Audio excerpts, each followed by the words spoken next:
महिलाओं के साथ बलात्कार करके, सामूहिक बलात्कार करके उनको मार ही नहीं दिया जाता, बल्कि एक हैवानियत की तरह उनके पूरे शरीर को क्षत विक्षत करके पूरी तरीके से खत्म कर दिया जाता है। ऐसी हैवानियत जो सोची भी नहीं जा सकती, वो आज हमारी महिलाएं उसको साक्षात उसको सहन कर रही है, उसको देख रही है।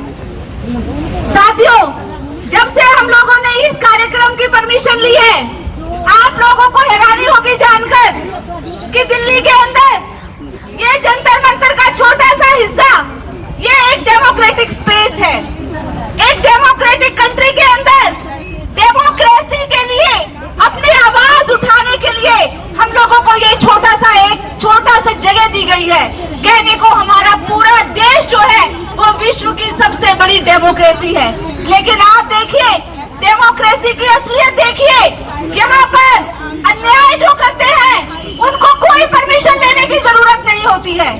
जो अपराधी है उनको कोई परमिशन लेने की जरूरत नहीं होती है। वो स्कूल के अंदर भी अपराध करते हैं बच्चियों के साथ, वो स्कूल के अंदर भी बच्चियों के साथ बलात्कार करते हैं, सामूहिक बलात्कार करते हैं।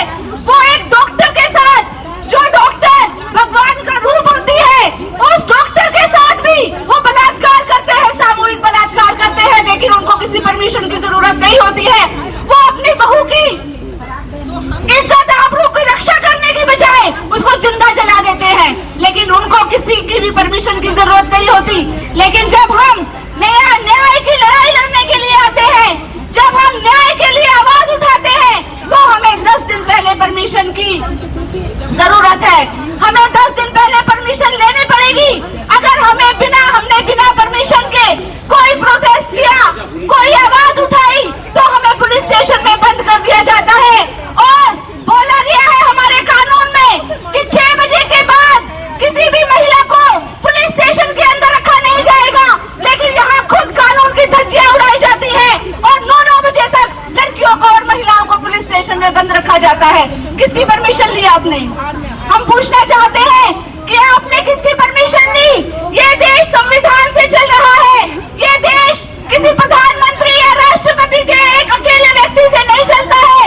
ये देश पूरी जनता से चलता है।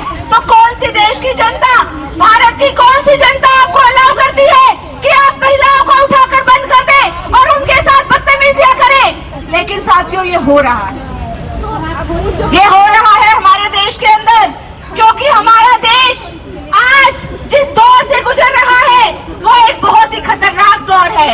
हमें कहा जाता है कि हमारे देश से हम अंधकार युग से उठकर और एनलाइटनमेंट की तरफ आ गए हैं। लेकिन आप सोचिए, अंधकार युग की सच्चाई देखिए कि जब ये अंधकार युग था हमारे देश के अंदर, तो उस समय पर क्या हो रहा था?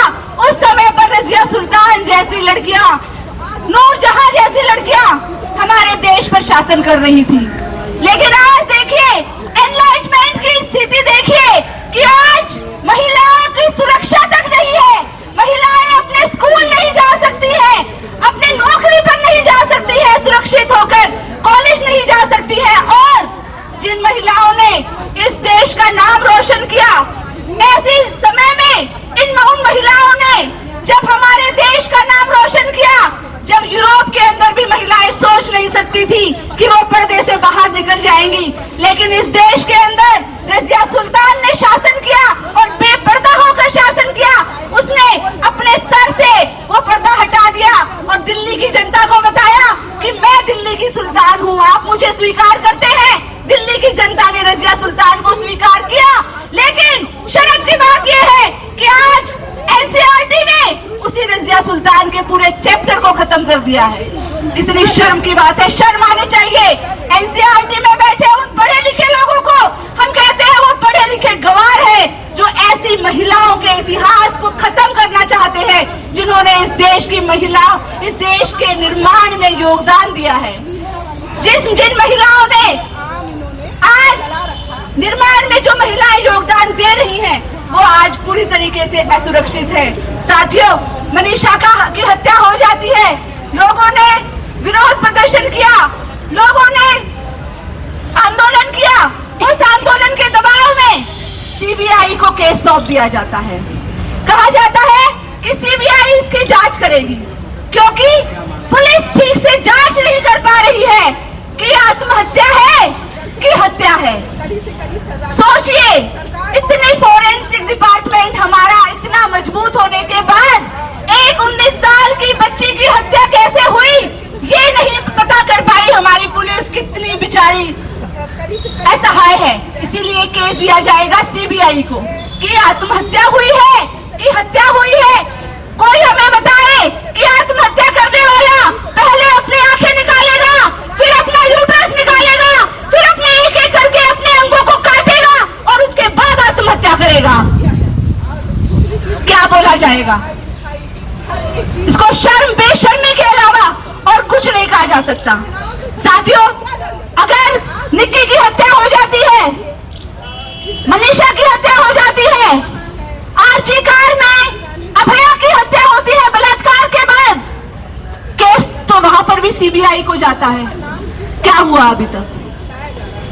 आरजी कार एक डॉक्टर जो ऑन ड्यूटी एक डॉक्टर मर जाती है और सीबीआई केस को क्या कर रही है? साथियों, आज चाहे सीबीआई हो, चाहे हमारा न्यायालय हो, चाहे पुलिस हो, हम सबको आदर करते हैं। हम सबसे उम्मीद करते हैं कि वो सही तरीके से न्याय दे महिलाओं को, क्योंकि ये जानते हुए कि आज हमारे देश के अंदर राजनीतिक जो हम नेता हैं और जो गुंडे हैं और जो प्रशासन में हैं, उनका जो एक नेक्सस चल रहा है, उनका जो गठजोड़ चल रहा है, जिसके चलते सारे सबूतों को मिटा दिया जाता है। आपके सामने अपराध होता है लेकिन वो अपराध नहीं होता। क्यों? क्योंकि सबूत नहीं मिल रहे हैं। सबूत जाते कहाँ हैं? इतने बड़े बड़े 5000 साल का इतिहास आज हम पढ़ रहे हैं, लेकिन एक घटना एक हफ्ते पहले होती है, उसके सबूत नहीं मिलते हैं। ये सबूत जाते कहाँ हैं? ये सबूत मिटाए जाते हैं। ये सुनियोजित चाल के तहत सबूतों को मिटाया जाता है ताकि अपराधियों को बचाया जा सके, क्योंकि आज अपराधियों के बिना कोई सरकार नहीं चल सकती है। आज अपराधियों के बिना कोई इलेक्शन नहीं लड़ा जा सकता है। आखिर हम पूछते हैं कि अगर अपराधियों के बलबूते पर सरकारें चल रही है तो हमारे देश की महिलाओं को ऐसी सरकारों की जरूरत नहीं है। क्या आपको जरूरत है ऐसी सरकारों की? नहीं। अगर अपराध के बल पर इलेक्शन होते हैं तो इस देश की महिलाओं को इलेक्शन की कोई जरूरत नहीं है। अगर शराब के बल पर इलेक्शन होते हैं तो हमें ऐसे इलेक्शन की कोई जरूरत नहीं है। एक तरफ अपराधियों का इतना मनोबल बढ़ाया जाता है, उनको सुरक्षा देकर, संरक्षण देकर, और दूसरी तरफ नशाखोरी को बढ़ावा दिया जा रहा है, अश्लीलता को बढ़ावा दिया जा रहा है। मोबाइल्स के अंदर हम मांग करते हैं कि आप अश्लील साइट्स को बंद करिए।